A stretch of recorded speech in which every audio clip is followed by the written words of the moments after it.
स्वागत है आपका अपने YouTube channel vision learning point पर। हम लोग आज पढ़ेंगे सामान्य हिंदी, जो बहुत महत्वपूर्ण रहेगा आने वाले एग्ज़ाम के लिए। उत्तर प्रदेश पुलिस कांस्टेबल का जो एग्ज़ाम होना है 18 फरवरी का, उसके लिए बहुत ही इंपॉर्टेंट रहेगी क्लास। तो चैनल को सब्सक्राइब कर लें। इसी तरह आपको एक चैप्टर आज मिलेगा, इसी तरह रोज़ आपको एक चैप्टर मिलेगा। बहुत इंपॉर्टेंट क्वेश्चन रहेंगे प्रैक्टिस सेट के लिए। चैप्टर 1 से स्टार्ट करेंगे और जितने वर्णमाला, शब्द विचार, वाक्य, अलंकार, रस, जितने भी चैप्टर हैं इसमें सारे जो हैं आपको चैप्टर वाइज एक एक प्रैक्टिस सेट रोज़ मिलेगा। तो ये पुराने क्वेश्चंस भी इसमें हैं जो पिछली बार पूछे गए हैं उत्तर प्रदेश के एग्ज़ाम में। तो इम्पॉर्टेंट क्वेश्चन है, इसलिए चैनल को सब्सक्राइब अवश्य कर लेंगे। तो पहला क्वेश्चन देखते हैं, दिया हुआ है शब्द की सबसे छोटी इकाई क्या कहलाती है, यानी कि शब्द की सबसे छोटी इकाई क्या कहलाती है ये बताना है। तो शब्द की सबसे छोटी इकाई क्या कहलाती है? वर्ण कहलाती है। तो ऑप्शन बी सही हो जाएगा। कौन सा? ऑप्शन बी, वर्ण कहलाती है। ठीक है, अब देखिए यहाँ पे दिया हुआ है, इसका व्याख्या देख लेते हैं। शब्द भाषा की सबसे छोटी इकाई या वर्ण ध्वनि कहलाती है, यानी कि जो भाषा की सबसे छोटी इकाई होती है उसको वर्ण या ध्वनि कहते हैं। फिर हिंदी में कुल 52 वर्ण होते हैं, जिसमें स्वरों की संख्या 11, मूल व्यंजनों की संख्या 33 और 2 अयोगवाह अंग और आ, यानी जो अंग और आ ये स्वर में नहीं गिने जाते, ये अयोगवाह होते हैं। 2 द्विगुण होते हैं, अड़ा और ढा, तथा 4 संयुक्त वर्ण होते हैं, छ, त्र, ज्ञ और स्रा। तो इम्पोर्टेंट चीज़ें हैं, आप लोग याद रखेंगे। फिर अगला क्वेश्चन देखते हैं, 2 नंबर क्वेश्चन। देखिए अगला क्वेश्चन दिया हुआ है,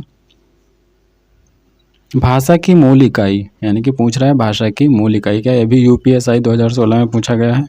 तो भाषा की मूल इकाई क्या हो जाएगी? 4 ऑप्शन है, अक्षर, संकेत, ध्वनि या वर्णमाला। तो भाषा की सबसे छोटी मूल इकाई क्या होती है? ध्वनि होती है। तो ये ऑप्शन बी सही हो जाएगा, ध्वनि। ठीक, तो ऑप्शन 20 का सही हो जाएगा। फिर अब इसकी व्याख्या देख लेते हैं। भाषा की मूल इकाई ध्वनि है।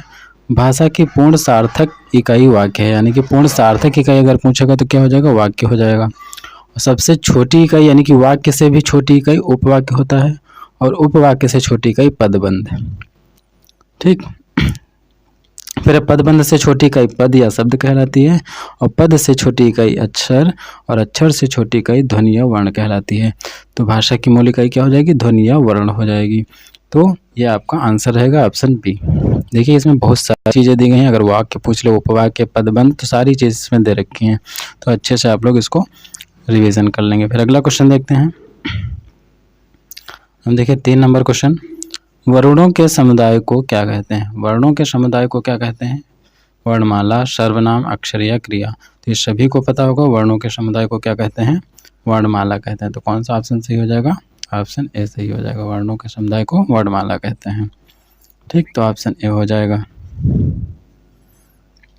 अगला क्वेश्चन है 4 नंबर, वर्णमाला किसे कहते हैं? अब देखिए वर्णमाला किसे कहते हैं, तो यूपी बीएड में पूछा जा चुका है, इंपॉर्टेंट क्वेश्चन है। व्यवस्थित वर्ण समूह, यानी कि जो व्यवस्थित वर्ण समूह होता है उसको हम वर्णमाला कहते हैं। तो ऑप्शन डी इसका सही हो जाएगा, व्यवस्थित वर्ण समूह को वर्णमाला कहा जाता है। ठीक, तो ऑप्शन डी इसका सही हो जाएगा। अगर स्वर पूछ ले तो स्वरों की संख्या कितनी बताएंगे? 11 बताएंगे। और व्यंजन कितने हैं? कुल वर्ण पूछे तो 52, व्यंजनों की संख्या 33। तो ये हो गया आपका ऑप्शन डी सही। अगला क्वेश्चन देखते हैं, देखिए अगला क्वेश्चन दिया है 5 नंबर, हिंदी भाषा की कुल वर्ण लिपियाँ, यानी कि जो हिंदी भाषा है उसकी वर्ण लिपियाँ कितनी हैं? कुल बताना है। तो वर्णमाला में कितने अक्षर होते हैं? कुल कितने होते हैं? 52 होते हैं, यानी कि ऑप्शन सी सही हो जाएगा। तो आप लोग ऑप्शन सी याद रखेंगे। ठीक, फिर अब यहाँ पे देख लेते हैं, लिपियों की संख्या 52 है। ठीक, इसमें स्वर कितने होते हैं? तो 11 होते हैं। फिर का वर्ग में 5, चा वर्ग में 5, टा वर्ग में 5 और ता वर्ग में 5। इसके आगे देख लेते हैं पूरा, पा वर्ग में भी 5 और अंतस्थ 4 ऐड करेंगे और उसमें 4 तो कितने हो जाएंगे? देखिए 5 तो वर्गीय व्यंजन हो गए, तो ये 25 हो गए, और 4 अंतस्थ हो गए, 4 ये तो 8 ही हो गए, और 11 वो। तो इस तरह से आप अलग अलग भी याद रख सकते हैं। 6 नंबर क्या दिया हुआ है, हिंदी में ध्वनियाँ कितने प्रकार की होती हैं, यानी कि जो हिंदी है उसमें ध्वनियाँ कितने प्रकार की होती हैं ये बताना है। तो 4 ऑप्शन दे रखे हैं, 2, 4, 6 या 8। देखिए वीडियो में पूछा जा चुका है 2018 में। तो ध्वनियाँ 2 प्रकार की होती हैं, कौन कौन सी? स्वर और व्यंजन। तो ऑप्शन ए इसका सही हो जाएगा, स्वर व व्यंजन। यानी कि यहाँ पे देख लेते हैं स्वर व्यंजन। ठीक, स्वतंत्र रूप से जो उच्चारित होते हैं उनको हम स्वर कहते हैं, और जो स्वरों की सहायता से बोले जाते हैं उनको हम व्यंजन कहते हैं। तो 2 प्रकार की ध्वनियाँ होती हैं। फिर अगला क्वेश्चन देखते हैं 7 नंबर। देखिए 7 नंबर क्वेश्चन है, वर्णों के कितने भेद होते हैं? तो सेम वही हो जाएगा, वर्णों के कितने भेद होते हैं? 2 भेद होते हैं। तो ऑप्शन सी इसका सही हो जाएगा, स्वर व व्यंजन। ठीक, फिर अगला क्वेश्चन है 8 नंबर। अब देखिए 8 नंबर है, जिनका उच्चारण स्वतंत्रता से होता है और जो व्यंजन के उच्चारण में सहायक होते हैं उसे क्या कहते हैं? यानी कि स्वतंत्र रूप से तो बोले जाते हैं, लेकिन जब व्यंजन बोले जाते हैं तो उसमें इनकी सहायता ली जाती है, तो उन्हें हम क्या कहेंगे? क्या कहेंगे? स्वर कहेंगे। तो ये स्वर हो जाएंगे, स्वतंत्र रूप से भी बोले जाते हैं और इनकी सहायता ली जाती है। तो ऑप्शन बी इसका सही हो जाएगा। ठीक, तो ऑप्शन बी सही हो जाएगा। फिर अगला क्वेश्चन देखते हैं। तो अगला 9 नंबर क्वेश्चन देखते हैं। देखिए जिन वर्णों का उच्चारण स्वतंत्र होता है, क्या क्वेश्चन है? जिन वर्णों का उच्चारण स्वतंत्र होता है उन्हें कहते हैं। स्वतंत्र रूप से जो बोले जाते हैं, तो अभी क्या किया? ऑप्शन ए हो जाएगा, स्वर। ये स्वतंत्र बोले जाते हैं और व्यंजन को बोलने में सहायता करते हैं। तो ये चीज़ आप लोग याद रखेंगे। फिर अगला क्वेश्चन है, हिंदी वर्णमाला में स्वरों की संख्या। अब स्वरों की संख्या कितनी है? जब भी ये पूछेगा स्वरों की संख्या, तो हमेशा कितनी बताएंगे? 11 बताएंगे। तो ऑप्शन ए इसका सही हो जाएगा, और कुछ नहीं बताएंगे, 11 बताएंगे। ठीक, तो ऑप्शन ए सही हो जाएगा।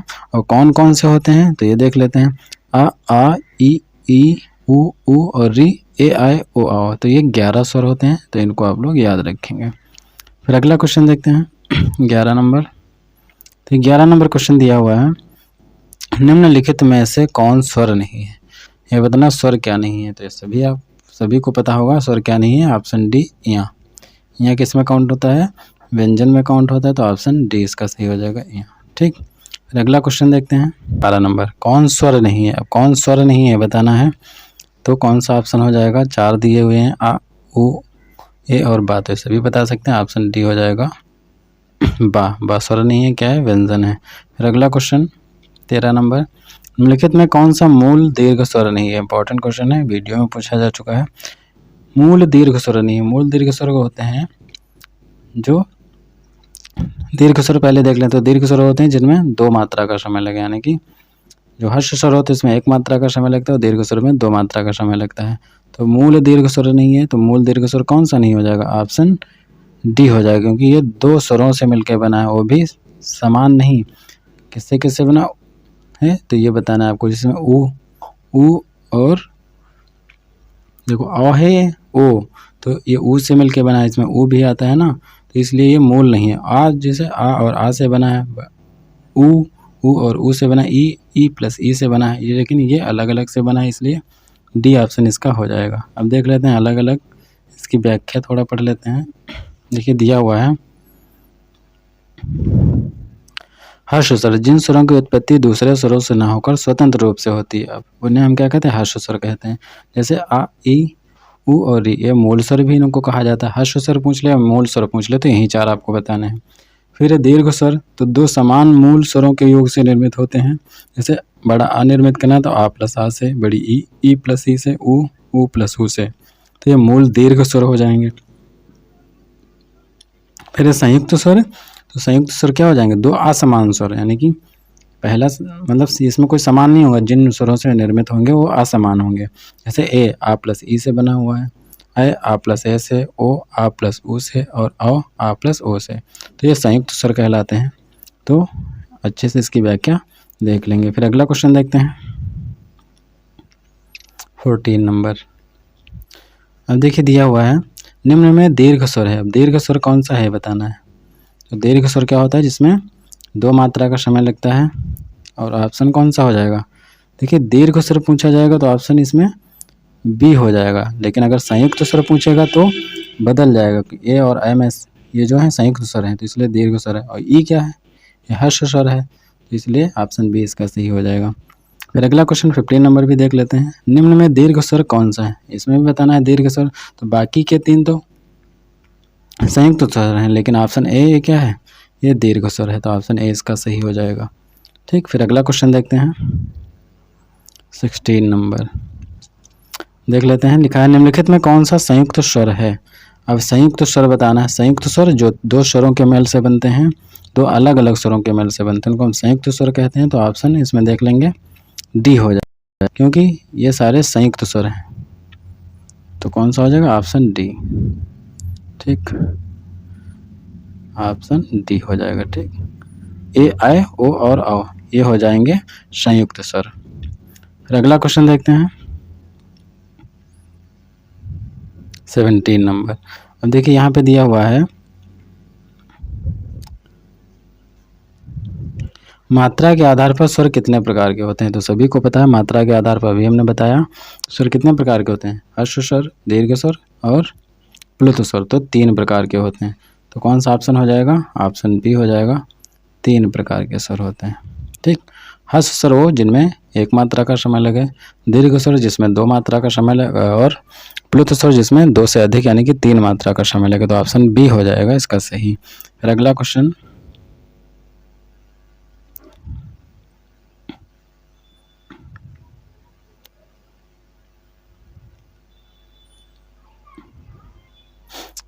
18 नंबर है। वर्ण तालिका के अनुसार हर्ष, दीर्घ और प्लुत क्या है। देखिए हर्ष, दीर्घ और प्लुत क्या है, वर्ण तालिका के अनुसार बताना है। तो स्वर है, व्यंजन है, मात्रा है या विसर्ग है। तो हर्ष, दीर्घ और प्लुत क्या है, ये स्वर होते हैं। तो ये ऑप्शन ए सही हो जाएगा। फिर 19 नंबर स्वर ध्वनि के प्रकार। अब स्वर ध्वनि के प्रकार बताना है। तो हर्ष स्वर, दीर्घ स्वर, प्लुत स्वर। तो ऑप्शन डी हो जाएगा, यानी कि उपर्युक्त तीनों। ठीक, तो 19 नंबर क्वेश्चन हो गया। फिर अगला क्वेश्चन देखते हैं 20 नंबर। जिह्वा के आधार पर स्वर कितने प्रकार के होते हैं। अब जिह्वा के आधार पर बताना है, यानी कि जो जीभ होती है इसमें 3 भाग होते हैं, अग्रस्वर, मध्य स्वर और पश्च स्वर। तो 3 प्रकार के स्वर होते हैं।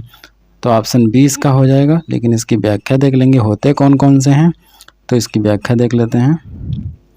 अब देखिए दिया हुआ है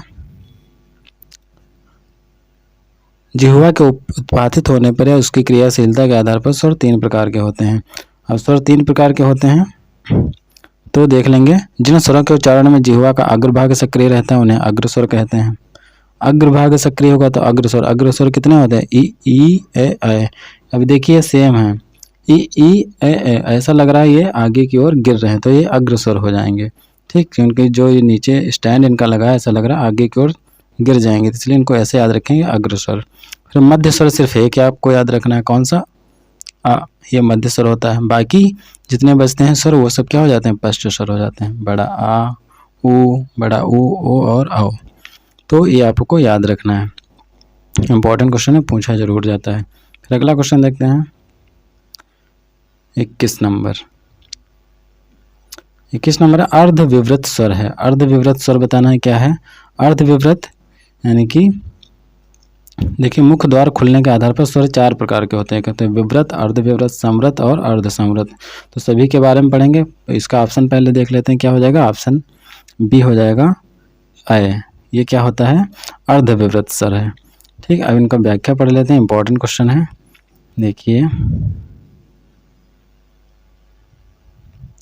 ठीक, यहाँ से देखते हैं विवृत। अब देखिए मुख्य द्वार जो होता है पूरा खुलता है, यानी कि विवृत क्या होंगे, जिन स्वरों के उच्चारण में मुख्य द्वार पूरा खुलता है उन्हें हम क्या कहते हैं, विवृत कहते हैं।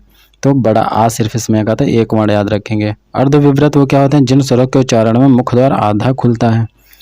तो इसमें कौन कौन से आएंगे, आ, ए, आ और औ। तो ये अर्ध विवृत हो जाएंगे। अब अर्ध समृत जिनके उच्चारण में मुख्य द्वार आधा बंद रहता है। अब देखिए आधा खुलना आधा बंद रहना अलग अलग चीजें हैं। जैसे हम मुंह खोलते हैं, मतलब जब मुंह हम खोलना स्टार्ट करते हैं तो आधा खुलता है, उसको हम आधा खुलना कहेंगे। फिर पूरा खुलेगा उसको पूरा खुलना कहेंगे। लेकिन जब हम मुंह बंद करते हैं तो जब आधा बंद होगा तो उसे आधा बंद मुंह कहेंगे, इसलिए वो हो जाएगा अर्ध समृत। तो आधा इसमें बंद रहता है। इसमें कौन कौन से आते हैं, ए और औ। फिर समृत में मुख्य द्वार लगभग बंद सा रहता है, मतलब ये ऐसे स्वर हैं, जब बोलोगे तो ऐसा लगेगा लिप्स जो हैं बंद हुए हैं। ई उ और ऊ, तो ये 4 शब्द आपको याद रखने हैं। 4 स्वर है, बहुत इंपॉर्टेंट है, जरूर पूछे जाते हैं। तो विव्रत, अर्धविव्रत, अर्धसम्वृत और सम्वृत, ये इंपॉर्टेंट है। फिर अगला क्वेश्चन देखते हैं 22 नंबर। हम देखिए दिया हुआ है, जिनकी ध्वनि केवल मुख से निकलती है वे हैं, यानी कि ऐसे स्वर जिनकी ध्वनि केवल मुख से निकलती है। तो वृत्ताकार स्वर, अनुनासिक स्वर, निरानुनासिक या संवृत स्वर। ऑप्शन डी क्या लिखा हुआ है, जिनकी ध्वनि केवल मुख से निकलती है वे निरानुनासिक। निरानुनासिक का मतलब होता है जो अनुनासिक ना, अनुनासिक मतलब जिनकी ध्वनि नाक से निकलती है। अब जैसे यहाँ पे 5 शब्द दिए गए हैं, 5 व्यंजन, कौन कौन से, अंगा, इया, अड़ा, ना और मा, ये क्या है, मुख के साथ साथ नाक से भी निकलती है इनकी आवाज़, तो ये याद रखेंगे। वृत्ताकार स्वर ऐसे स्वर हैं जिनके उच्चारण में होठों का आकार गोल हो जाता है, जैसे उ, ओ, आ। और संवृत स्वर क्या होते हैं, मुख द्वार लगभग बंद रहता है, अभी पढ़ा था, तो ये संवृत हो जाएंगे। तो ऑप्शन डी उसका हो जाएगा, कौन सा, निरानुनासिक, उसमें ना की आवाज़ नहीं आती, उसको निरानुनासिक कहते हैं। फिर अगला क्वेश्चन देखते हैं, भाषा विज्ञान की दृष्टि से ऊ किस प्रकार का स्वर है, यानी कि जो बड़ा ऊ है ये किस प्रकार स्वर है, तो ये बताना है। तो अग्र स्वर हमने पढ़ लिया, मतलब अग्र पढ़ लिया था, ई ऐ और मध्य आ पढ़ लिया था, तो बाकी जो बचे थे वो क्या थे, पश्च थे, तो ऑप्शन डी इसका सही हो जाएगा। वो क्या हो जाएगा, पश्च समृत। ठीक, समृत जिनका मुंह बंद रहता है, जिनको बोलने के समय में हम बोलेंगे तो ऊ बोलेंगे तो लगभग मुंह बंद सा रहता है, तो ऑप्शन डी सही हो जाएगा। फिर अगला क्वेश्चन, ओठों की आकृति के आधार पर निम्नलिखित में से कौन आवृतमुखी स्वर है। और ओठों की आकृति के आधार पर आवृतमुखी क्या होता है, तो ये होता है 2 भाग। देखो 2 प्रकार के होते हैं, आवृतमुखी और वृत्तमुखी। आवृतमुखी जिसमें वृत्त मतलब गोला, जिनको हम बोलेंगे तो मुंह गोलाकार हमारा नहीं होगा, उनको आवृतमुखी कहेंगे। और ऐसे स्वर जिनको बोलने पर मुंह हमारा या होंठ हमारे गोलाकार हो जाते हैं, उनको हम वृत्तमुखी कहते हैं। तो इसमें जो है ऑप्शन ए हो जाएगा ई, इसमें गोलाकार नहीं होगा हमारा, बाकी जो है उसमें गोलाकार हो जाएगा। तो 2 प्रकार ये आप लोग याद रखेंगे। फिर अगला देखते हैं, निम्न में कंठ वर्ण कौन सा है। कंठ, कंठ मतलब जिसको बोलते समय का, कंठ मतलब जैसे का वर्ग होते हैं तो कंठ से आवाज आएगी, तो इस प्रकार से बताने हैं जो कंठ हैं। तो कंठ कौन होते हैं, आ होता है, आ होता है, और का वर्ग होता है, हा होता है, और विसर्ग होता है, ये कंठ वर्ण होते हैं। तो इनको आप लोग याद रखेंगे, तो ऑप्शन इसका बी हो जाएगा। ठीक, फिर कौन सा वर्ण ओष्ठ नहीं है। ओष्ठ नहीं मतलब जो की आवाज़ ओठ से नहीं आती, लिप्स से नहीं आती, तो ओष्ठ नहीं है मतलब देखिए पा वर्ग में जितने आते हैं सब ओष्ठ होते हैं, पा, फा, बा, भा, मा और ऊ, ये भी ओष्ठ होते हैं। तो ऑप्शन डी इसका सही हो जाएगा, ओष्ठ नहीं है, यानी कि बड़ा आ, यह ओष्ठ नहीं है, यह कंठ ध्वनि है।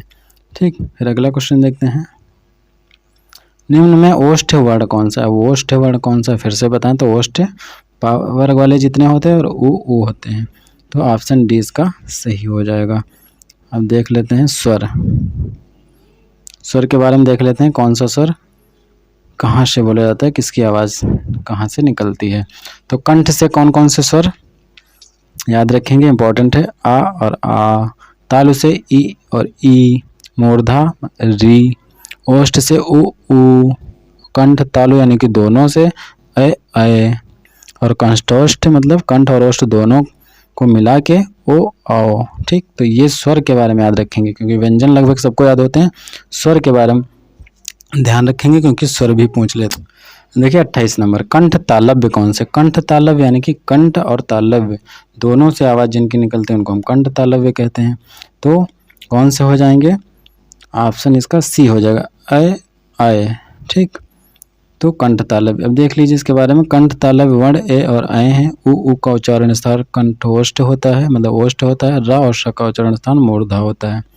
और जो एक ऑप्शन दिया डी आ और आ, इसका उच्चारण कंठ होता है। तो कंठ तालव्य कौन से हो जाएंगे, ऐ।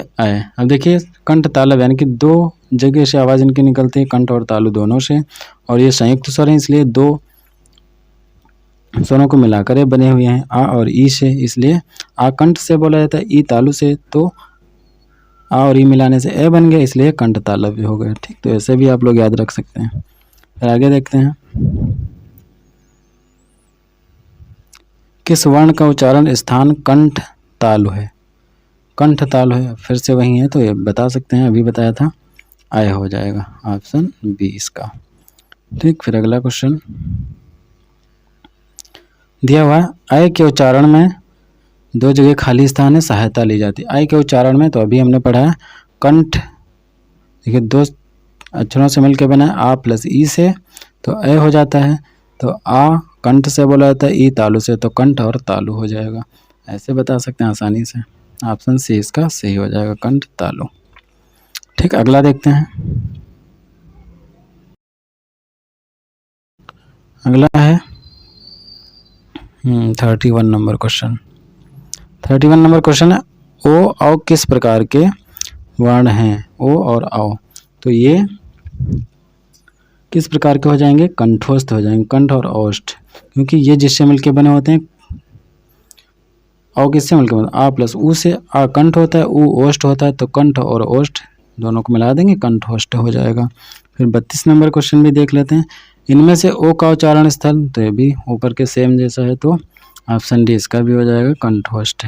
ठीक, अगर ऐसे आप भूल जाते हैं तो अलग करके देख सकते हैं, जैसे ओ को आ प्लस ऊ से मिलकर बनता है, तो आ कंठ होता है, ऊ ओष्ठ होता है, तो कंठ प्लस ओष्ठ कंठोष्ठ हो जाएगा। अगला क्वेश्चन है,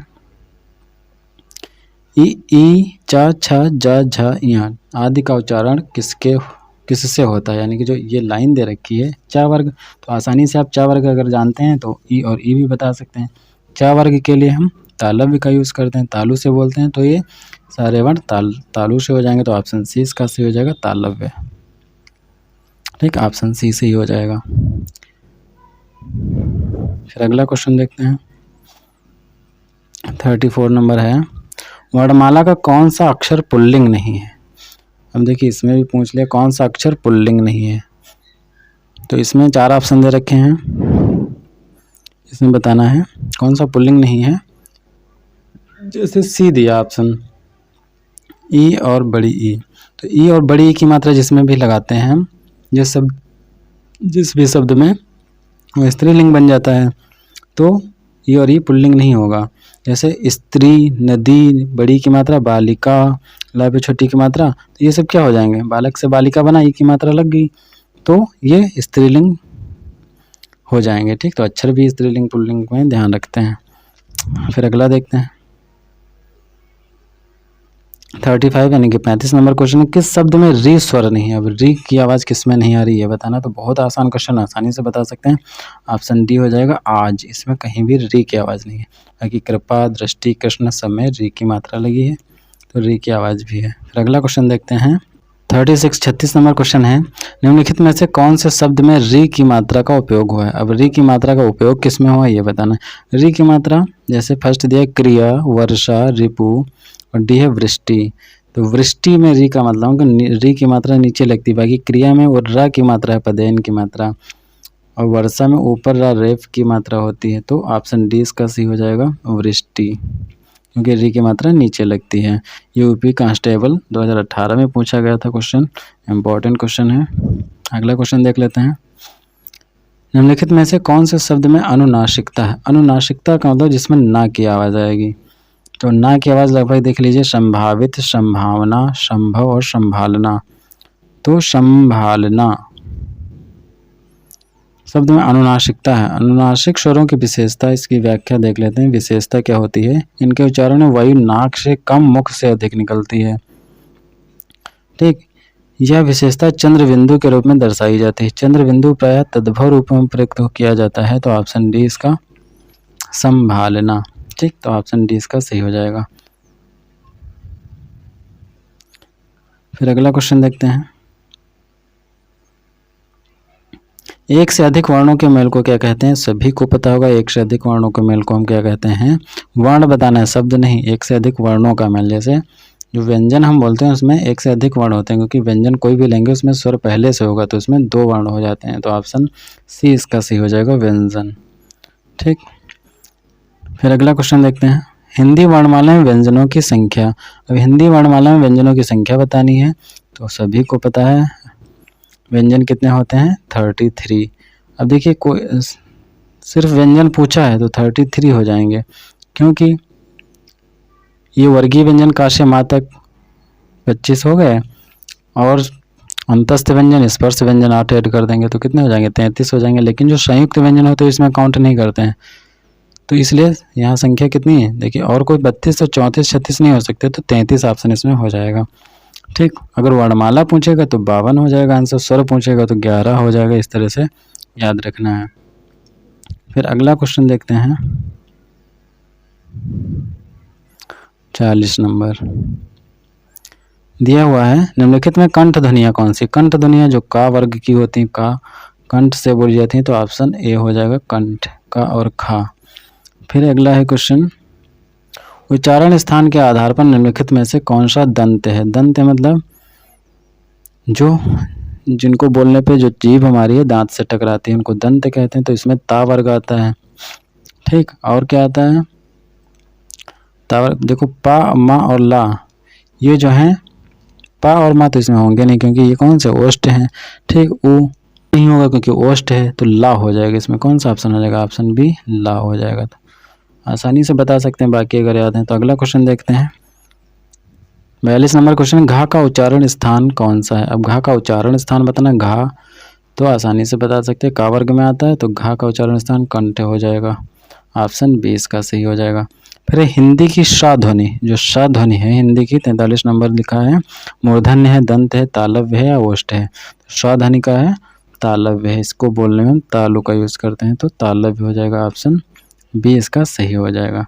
फिर अगला क्वेश्चन देखते हैं, देखिए तालव्य ध्वनियाँ सारी पढ़ लेते हैं कौन कौन सी होती हैं। तो देखिए तालव्य ई च छ ज झ या और या और शा भी मिला लीजिए, ये सब क्या है? तालव्य हैं। तो आप लोग याद रखेंगे चा वर्ग ई और ई, या और शा, ये सब तालव्य होते हैं। अब तालव्य व्यंजन फिर से बताना है, तो अभी पढ़ लें। चा वर्ग जो होता है, तो चा वर्ग में चा छ ज और झ, ऑप्शन बी हो जाएगा। ठीक, अगला क्वेश्चन देखते हैं, चा और छ का उच्चारण स्थान, तो अभी हमने पढ़ा चा और छ क्या है? तालु है, तो ये भी आप लोग याद रखेंगे। फिर या का उच्चारण स्थान, तो ये भी तालु ही हो जाएगा। चा छा यानी कि चा वर्ग, और या और क्या याद रखेंगे? शा याद रखेंगे। ई और ई याद रखेंगे, ये क्या होते हैं? तालु होते हैं। अगला क्वेश्चन देखते हैं, निम्न में तालव्य ध्वनि, फिर से तालव्य बतानी है, तो ये सेम आप लोग कर लेंगे। कौन सा ऑप्शन हो जाएगा? सी हो जाएगा। फिर है हिंदी की तालव्य ध्वनियाँ, तो फिर से वही क्वेश्चन रिपीट हो रहा है, इसको भी छोड़ देंगे। सा का उच्चारण स्थान देख लीजिए, तो ये भी तालव्य होता है, तो ये सारे तालव्य हो गए हैं। तो ये काफ़ी उत्तर प्रदेश पुलिस में भी पूछा गया है। चा वर्ग 50 नंबर क्वेश्चन देख लेते हैं, चा वर्ग ध्वनियाँ किस वर्ग में आती हैं? तो ये भी चा वर्ग हमेशा किस में आता है? तालव्य में आता है, तो ये भी ऑप्शन सी सही हो जाएगा। इस तरह से आप देखेंगे जो इम्पोर्टेंट क्वेश्चन थे 50 क्वेश्चन। अब अगले क्लास में हम लोग देखेंगे अगले चैप्टर के 50 क्वेश्चन जो बहुत ही इंपॉर्टेंट रहेंगे, तो इसलिए चैनल को सब्सक्राइब अवश्य कर लेंगे और लाइक भी कर देंगे और लोगों को शेयर भी कर दें। इसी तरह आपको प्रैक्टिस रोज़ मिलता रहेगा, रोज़ शाम को। अब अगले दिन आपको कल मिलेगा दूसरा चैप्टर। इसी तरह से जितने भी चैप्टर आएंगे यूपीपी में सारे आपको प्रोवाइड कराए जाएंगे।